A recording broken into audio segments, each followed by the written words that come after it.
Weddings go. Yes. Okay, stand by. Hmm.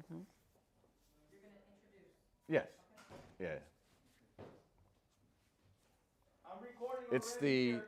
the Black Archives. Yes, Black Archives Historic Lyric Theater. Okay. Black Archives Historic Historic Lyric Theater. Theater. Hmm. In 5, 4, 3. Hi, I'm Eric Knowles. I'm the president of the Miami Dade Chamber of Commerce, and we're back at our member connection. And I am, I'm always thrilled to be in this seat because, you have this opportunity to sit with some amazing people. And today it is no different. I'm here with Dr. Dorothy Jenkins Fields, and who heads up, I'm going to let her tell you because I don't want to mix it up. But, it is such a pleasure to have you. Thank you so much. It's a long time coming. Thank you for being patient. Hey, patience is a virtue. That's one thing about me. You will always know me Yes. to be a patient man. Okay. Nothing before it's time. All right. Well, Absolutely. yes, and so we didn't make for Black History Month, but we're here for Women's History Month and International Women's Day. Correct. So I am delighted to be here and to share my story. And it's an amazing story. I know you head up the Black Archives and the Historical Lyric Theater. They call it the, what is it, the, of the South Yes, from Harlem. the Playhouse of the South. Correct. Yes. So tell us a little bit about Dr. Fields. Where did you grow up? Who's Dr. Fields? That's a good question. I am a native Miamian. Okay. My grandparents, my maternal grandparents, migrated here from the Bahamas. Okay. They started in the late 1890s. My understanding is that my grandmother worked for a white family, and the husband was a doctor in Harbor Island, Bahamas. Okay. And she kind of learned from them and got a lot of information. And whenever they would have old newspapers from the States, she'd collect them and they'd say, Ida, put those papers in the trash. And instead of putting them in the trash, she'd take them home, Right. read them, and find out that Black people in the States, we're talking about the late 1890s now, Wow. were doing well Right. in Jacksonville and Atlanta, Okay. and that there were schools. So even though she wasn't married at the time, the old-fashioned way, she wanted to get married and have children, Right. and get to either Jacksonville or Atlanta, so that the children that she was going to have could be educated. Wow. Got married, got to Key West, 2 children were born. Okay. Got to Avenue G in Miami. We had relatives, Thelma Gibson, and other relatives in Coconut Grove, but my grandmother said that was the sticks. She didn't want to be in the wilderness. Right. She wanted to be in the city. Right. So Northwest 2nd Avenue then was Avenue G. And she and my grandfather settled there with the 2 children. Later on, they had 5 children. Wow. Within 13 years, they had 7 children. And so they didn't, the short story is they didn't get to Jacksonville Or Atlanta. or Atlanta Ended up in Miami. with 7 children. Wow. From 1900 to 1913. And that was your grandmother. That was my maternal grandmother. Yes, Okay. Ida Ellen Johnson. Okay. And so fast forward, when I was born, my mother, her 2 sisters, 4 brothers were all college graduates before the end of World War II. Wow. And as I started this research and talked with Arbor Parks, who of course was Miami's historian for the city of Miami, she said that she didn't know of a white family that had as many as 7 children to all be college trained and return to Miami as professionals before the end of World War II. So when I was born, there were 2 medical doctors, one board certified in family medicine. His office was on 3rd Avenue and 11th Street. That was Dr. J.K. Johnson Sr., my mother's third brother. Okay. The other brother, who was a medical doctor, board certified, Dr. S.H. Johnson, who was very interested in radiology, because when he finished Meharry and came back to work in the early 30s, he practiced in my grandmother's living room at 159 Northwest 10th Street, 2 blocks north of the Lyric. Okay. I didn't know any of this when I started. Right. But because he had a patient with a broken kneecap, took the patient to the hospital, Jackson Memorial. It was then called City Hospital. Okay. And you know the pink building that sits in the middle of the campus? Right.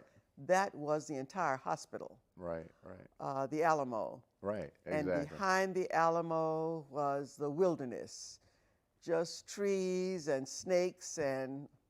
You know, it's so amazing when you think about, you know, Miami and what we see today, and obviously the transformation that's happened in the last just 5 years. Yes. And when you talk about that, and as you said, your mother didn't want to live in the sticks in Right. the Grove. Grove. And when we talk about the Grove and what it is now, you know, you are a historian, and wow, to have so much history even within your immediate family, that is truly amazing. But as we are the Miami-Dade Chamber, our mission is to create opportunities for economic and social transformation in our community, and obviously we've been engaged even before I started running the chamber. But, you know, as you said, you started the Black Archives. Let's Yes. talk about that. It is a nonprofit. It is a business. It's a business, yes. Exactly. It's a business where any money that is made is reinvested into the business. And Timothy Barber, who is our executive director, and Camila Pritchard, who is the program manager, are both very aware of that and are very much doing that very thing to keep that building, that whole complex, which now is worth millions. Right. But I started it because I started as a school librarian. Okay. And wanted to prepare for the bicentennial in 1974. Oh boy. Called the downtown library. I was at an all-white school, Myrtle Grove in Opelika. I'm familiar. Yes, at the time it was all white. And I had a 2-year-old and a 4-year-old, and my then husband was in law school, so I didn't have any extra time to do anything. But I was accustomed to going to the library, taking the girls, going to the library, getting extra books for teachers for things that they were working on. So I thought I could call the downtown library this day and get them to pull about 25 books about blacks for me so that I could get down there and get back very quickly. When I called and I asked told her what I wanted, she put me on hold, came back. She said, "We only have a folder about black people in Dade County." I said, "This is the Miami Public Library downtown, the main office on Biscayne Boulevard then." So I asked why, and the answer she gave changed my life and the life of the community as it relates to black history. She said, "I guess those people haven't thought enough of themselves to write their history." Wow. Exactly. Wow. So fast forward, I didn't believe it. I kept calling and asking, and she said, "Call." That can't be true. It can't be true. But I couldn't prove. I was a librarian, and I couldn't prove her wrong. Right. It concerned me. I called the Historical Museum, now History Miami. Right. And I talked with Dr. Thelma Peters and Arbor Parks, and they didn't know anything about black history. Although they were both writing books and they had talked with some black people and they'd gotten some pictures and they'd gotten some information, but no one seemed interested beyond that. Wow. Until finally I got myself reassigned from a school library downtown as a social studies teacher with the understanding that I had 2 years to write a book. I haven't really written the book yet. But you've done a lot in between. So instead of writing the book, I went to Emory University, got certification in a new field called Archives Administration. Okay. And as a part of that program, they said, and I told them my story, they said, well, you need to write a book. I mean, you need to establish your own archives. I said, I can't do that. Only the National Archives. They said, no, you can have a community archives. Okay. And I was going to have it in my uncle's business, which was the X-ray clinic. Okay. He actually built an X-ray clinic after the Jackson Memorial would not allow, well, it wasn't Jackson, it was a city hospital, Right. would not allow his patient to be X-rayed at the Alamo. Wow. So he went to Cook County Hospital in Chicago and became a radiologist, specialized in radiology, came back and built a clinic. And so that's a business Right. that he gave me for the archives.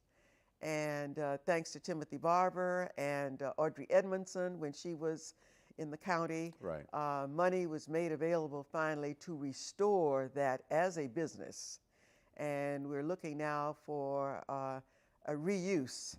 And I keep saying to staff, be sure to do a market study. Right. So that you can see what the area will hold, because Uncle Sammy, being a businessman, he had owned quite a bit of real estate, as well as being a physician. Wanted to be sure that the X-ray clinic that he left would be able to provide revenue to help keep the archives going. And that was his foresight. Right. Yes. Wow. Yes. You know, you talk about the history of Miami, and you think about the D.A. Dorseys of the world. Tell us a little bit about him.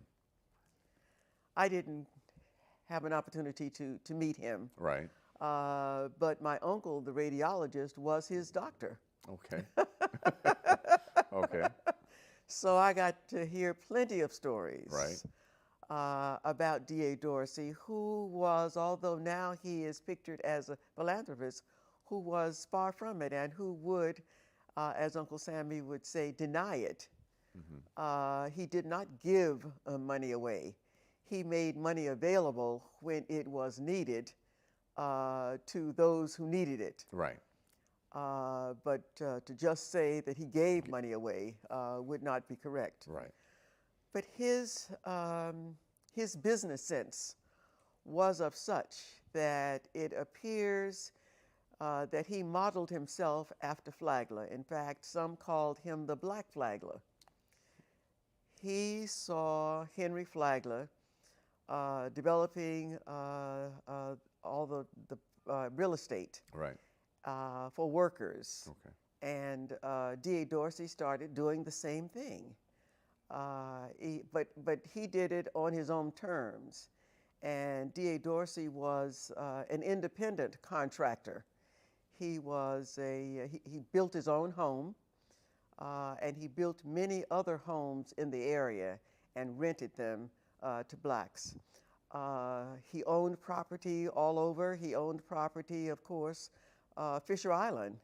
He bought. And that's the one that most of us know about. And I believe the property that was once Burdine's. Yes. That's Burdine's, which was now Macy's, which is now, I believe I know it right there. Not a Marshall's, it's a Ross. Okay. Yes. But he owned that property. Oh yes. He owned that property. Well, I don't know that he owned that property. Right. That's why That's what I've heard. Right. Yes.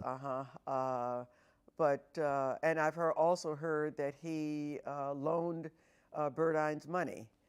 It's interesting that the family never accepted that. They have, to my knowledge, maybe they've never seen the documents. Right. And I can understand not wanting to talk about that. Something that they didn't really have the evidence Right. for. Right. And that's one thing about history, and that's one thing about archives. That's why I didn't start off just writing a book. Right. It was important to me as a teacher, as an educator, to identify, collect, and process primary sources, to look at the deeds, to look at the certificates, to look at any evidence that showed that this really happened. So oral history in itself, for me, is not enough. Yeah, because Anybody as we can know, say it. Anybody can say it, and as conversations go, Yes. they become embellished Yes. and they change along the way. Yes. Well, you know, we're talking about our history, and we talk about Miami, and obviously, you know, we hear about the signs that were around on Miami Beach. We hear about the signs that said no Jews, no blacks, no dogs, and they might have said something else. But can you talk about that a little bit? Well, they were on the beach and in other places too, where whites frequented. It was just a sign of the time, part of the custom, and custom became law. It's interesting how custom evolves and starts because this is how people feel. And then they are elected to office, or they influence those who are in office. Look at what is happening now in our state, Right. as it relates to race. Right. And so that was the situation. And it's very interesting now because whenever I'm on the beach, and I see all these black people. It is amazing, you know.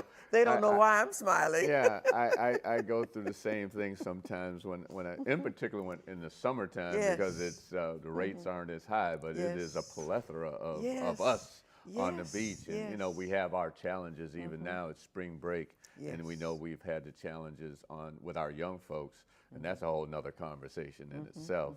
But then when we talk about our history, and we talk about Miami Beach, and obviously the likes of Sammy Davis Jr., Muhammad Ali, and others, Eartha Kitt, they can go over and they can perform. Yes. But then they had to come back over to the mainland. Yes. Talk about that a little bit. Well, that's the story. I mean, they could perform, and they did perform on the beach, and could not eat. If they wanted something to eat, they had to go into a side room. They had to come back to Overtown, to the Mary Elizabeth or the Sir John. And but when they got back at 2 o'clock in the morning, they were hoping to go to bed, but there would be a whole group of folks from Overtown that wanted to be with these stars. Yes, who wanted a concert, right? Right. And of course, being in the business, they would just start and have those sessions. Right. And what people don't know is when they wanted to relax and go on vacation, many times they would come back to Miami and go to Georgette's Tea Room in Brownsville. Okay. Yes, have you ever heard of Georgette's Tea Room? No, I hadn't heard. No, talk about that Yes. a little bit. Now that's a business. Right. Yes, Georgette Scott Campbell from Georgia.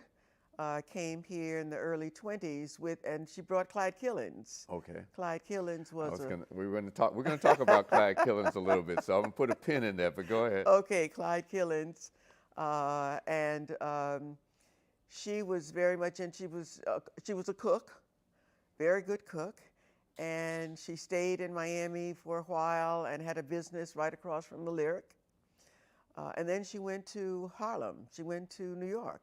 Okay. And opened a business on 125th Street. Mecca. Yes, absolutely. Right. And stayed there until the Harlem Renaissance started waning. And then came back to Miami and bought 3 lots in Brownsville and built a tea room, which is like a bed and breakfast now. Right. And she was my godmother, one of my godmothers. Okay. And I remember Nat King Cole, Billie Holiday. In fact, we have a picture with Billie Holiday there. Aretha Franklin, you name them. Amazing. Yes, when they wanted to be on vacation. Right. that's where they would go to relax. Wow. Yes. And of course, our hotel, and all of a sudden I'm drawing a blank on 22nd Avenue. Hampton House. Hampton House. Yes, I was with Enid Pinckney the other day. Right. Yes, who saved the Hampton House. Correct. Because it would have been torn down, like so many of our sites. Oh, absolutely. And I have to say, we are, thanks to Graylin Swilly Woods, Dr. Graylin Swilly Woods, and I hope you'll have her on one of your shows. That's my buddy. Yes, has come to town within the last decade or two, and has really moved through, starting with tourism, and now she's working, of course, with the Overtown children and youth. Right. And she's been working with me with the historic Overtown Folklife Village, because Uncle Sammy said, the radiologist said to me as he's giving me this building for the clinic, that you're going to need other buildings, you're going to need other businesses. Right. And to so support. to support what you are doing. And so this is not enough. Going back to Clyde Killens and where I wanted to shift, and obviously we were talking about our history and the past, Miami, and those things that you partially experienced and the things that you researched. Now we're here in 2022, and Clyde Killens Pool Hall is now the Red Rooster. Oh, he's smiling. You know, it truly is amazing. Obviously, the Red Rooster started, it's in Harlem, and now it's here. And there was some pushback from some folks who are in business, who are in the restaurant business. How do you bring a out-of-towner into our community? But it's an anchor. And we know this, like any communities, when you're building a center, you have to have an anchor. Sure. And Red Rooster definitely has become an anchor in bringing folks who would not have come Absolutely. into Overtown. So talk about that. We only have a couple minutes left, but talk about that really quick and what you see as the future. Well, it's adaptive reuse, finding a new use for a historic building. And we're trying to do more of that. We recognize the new construction with the 40 stories and the 50 stories and the 100 stories, but we also want people to see the character of the pioneer community. Absolutely. And the work that people did. I think it's great that Red Rooster is there, that they are one of the anchors across from the Lyric Theater. Correct. And the anchor. Yes. And what a lot of people don't understand, because they didn't witness it, but I did. Right. That the Harlem Square was on one corner, and the Mary Elizabeth, they were all feeding off each other. The Harlem Square is coming back. Good.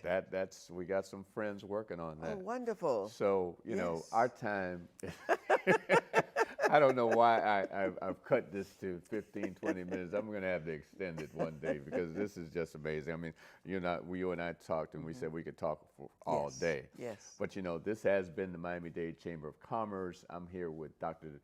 Dorothy Jenkins Fields, and it is the Chamber Connection. And I just want to thank you for joining us.